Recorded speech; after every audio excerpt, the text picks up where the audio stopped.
Olá, aqui é o professor Costa. Hoje vamos dar continuidade aí ao nosso estudo de geometria, falando um pouco sobre a geometria espacial. Galera, já lembramos que desde o início, quando você começou a ver assuntos sobre geometrias em anos anteriores, vocês sempre falaram, certo? Sempre começavam os assuntos de geometria falando sobre os entes primitivos da geometria, ou ainda os conceitos primitivos da geometria, que são ponto, reta e plano. O ponto representado por letras maiúsculas do nosso alfabeto, a reta representada por letras minúsculas do nosso alfabeto e, é claro, o plano representados por letras minúsculas do alfabeto grego, certo? Esses entes primitivos, eles não possuíam definição, não era possível conceituá-los inicialmente, mas entendam o seguinte: toda geometria a partir daí, a partir desses conceitos básicos, estão baseados justamente nesses conceitos que não possuem definição, como o que nós vamos ver hoje sobre as figuras espaciais.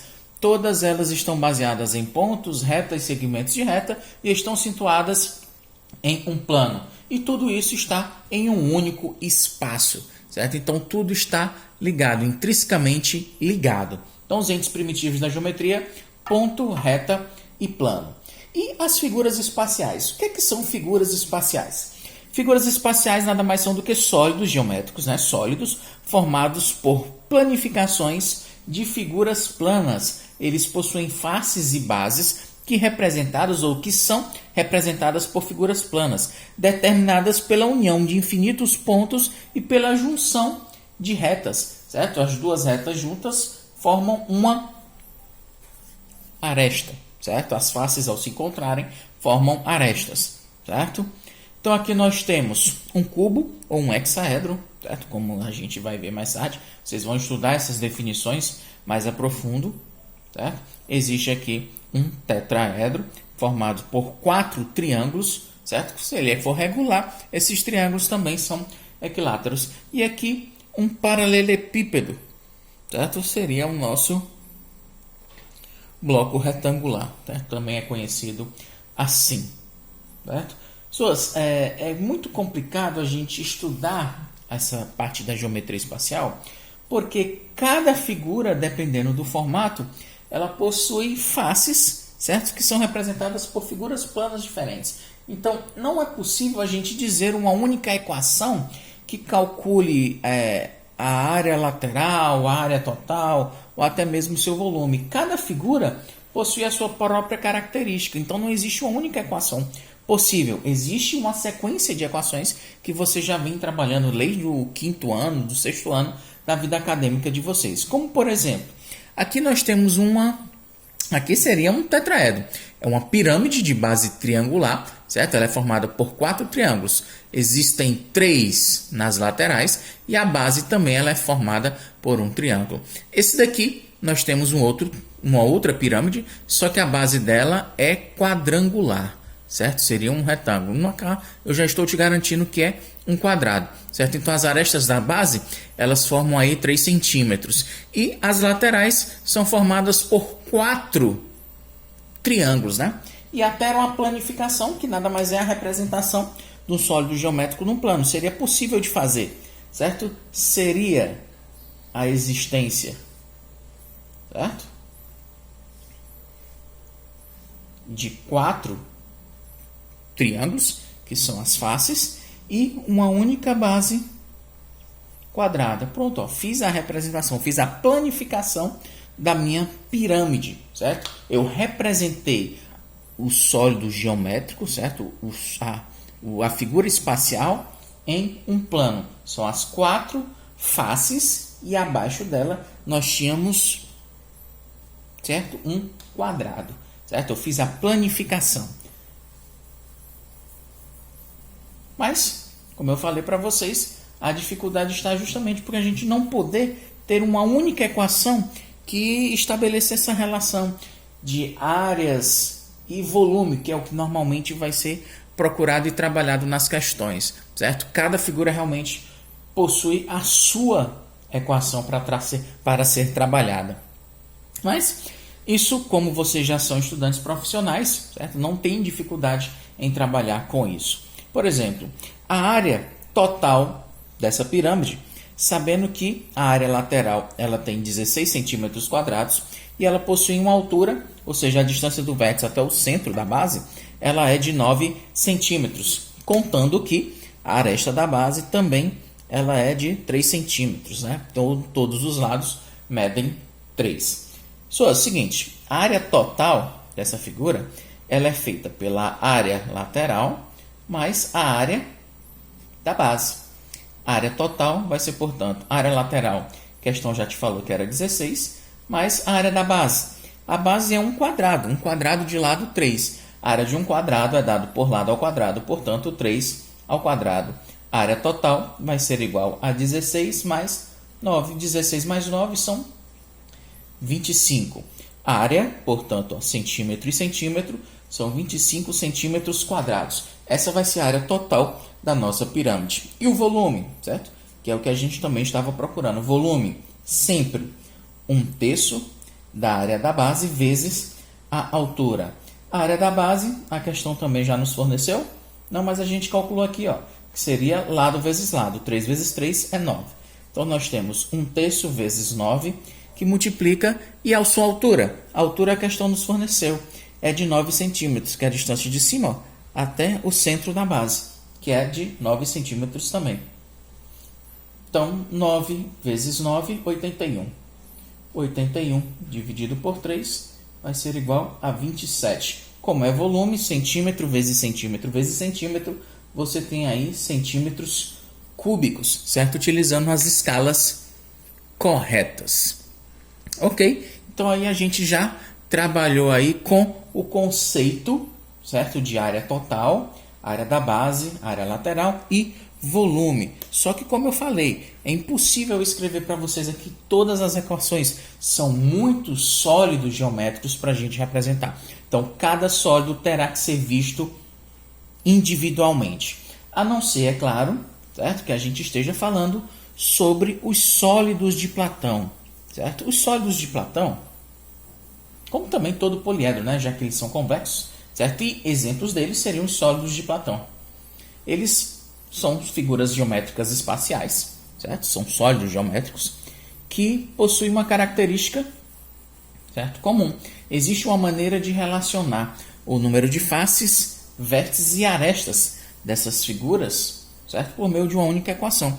Então, sim, essas laterais, essas partes, esses termos das figuras, eles são trabalhados, certo? Seguem a mesma equação.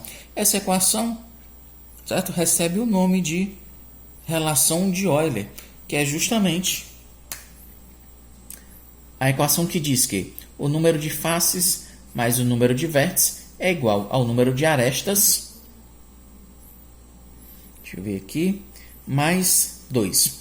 No livro de vocês, ou em algumas literaturas, pode ser que ela seja reescrita como sendo, ó, número de faces mais o número de vértices menos arestas é exatamente igual a 2, certo?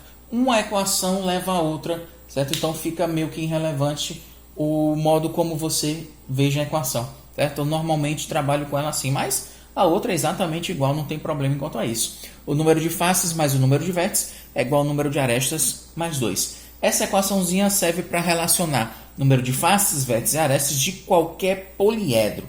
Mas, professor, você já falou aí em poliedro, sólido de Platão. Vamos lá, o que que vinha a ser isso? Os poliedros nada mais são do que figuras formadas por polígonos. Como, por exemplo, no caso lá da nossa pirâmide. Ela possuía 4 faces triangulares e uma base, certo? Que era um quadrado. Todas elas são faces poligonais, ok? E os sólidos de Platão nada mais são do que poliedros, certo? Que também eram considerados perfeitos, certo? Em que todas as faces eram formadas pela mesma figura plana, como por exemplo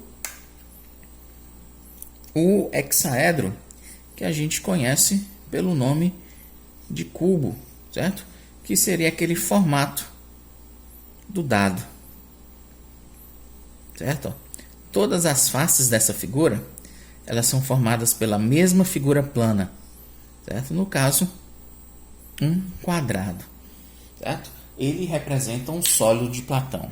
Os sólidos de Platão certo? Para até muitos hoje, ainda tem um formato assim, tem um significado místico, certo? Para a escola platônica, certo? Eles representavam os elementos da natureza, como o fogo, a terra, o ar e até mesmo o universo, certo? Mas para a gente não tem uma pretensão tão grande. Mas os sólidos geométricos, os sólidos platônicos, eles tinham esse formato, eles também obedecem à fórmula de Euler, certo? A única diferença dele para os outros poliedros é que são as suas faces, elas todas são formadas pela mesma figura plana. Ok? Então vamos tentar aqui resolver para vocês uma questão em que aborde o número de faces, vértices e arestas, utilizando aí, é claro, o sólido de Platão, a fórmula de Euler. Deixa eu ver aqui, eu acho que a gente tinha uma questão. Deixa eu ver aqui.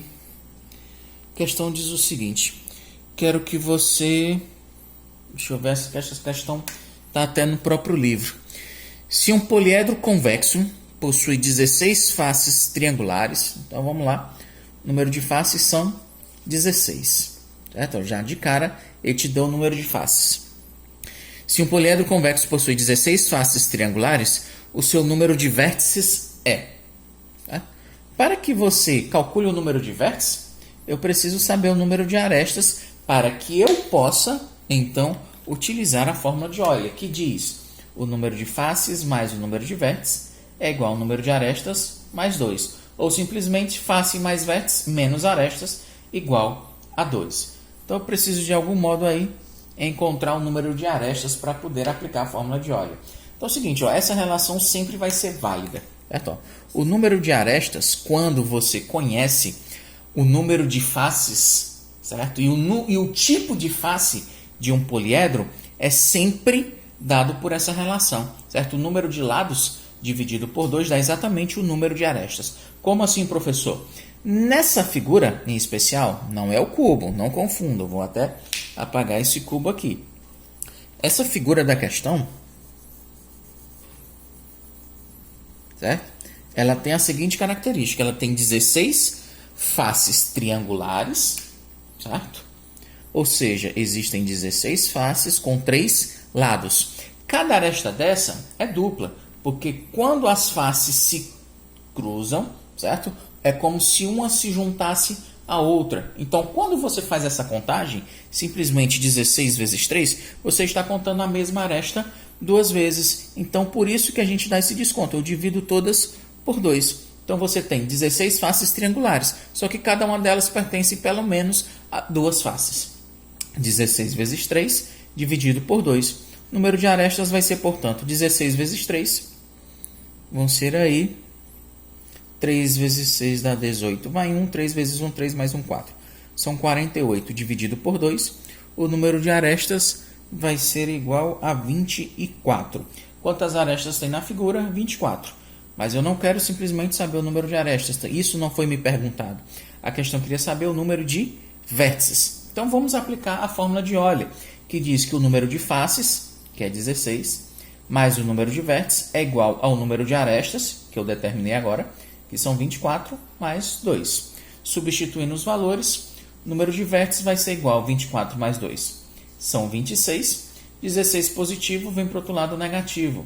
26 menos 16 representam aí 10. Ou seja, o número de vértices nesse sólido, nessa figura, seriam 10. Aplicando aí a fórmula de Euler. Não se esqueçam, certo? O número de arestas sempre vai ser possível você determinar assim. Se você souber, se tiver o formato da figura, certo? Ou ainda, como a nossa questão, eu te disser quantas faces ela possui, o tipo de face a qual ela é formada, é sempre possível você determinar o número de arestas. Sempre a metade do número de arestas que você consegue contar. Por que sempre a metade? Porque as arestas, elas são sempre contadas, certo? Em dobro. Uma fica sobre a outra. Por isso a gente tem a impressão de serem 2 arestas. Então, galera, sobre essa parte inicial aí de geometria espacial, é isso que a gente tem para hoje. Obrigado pela atenção e até a próxima. Valeu!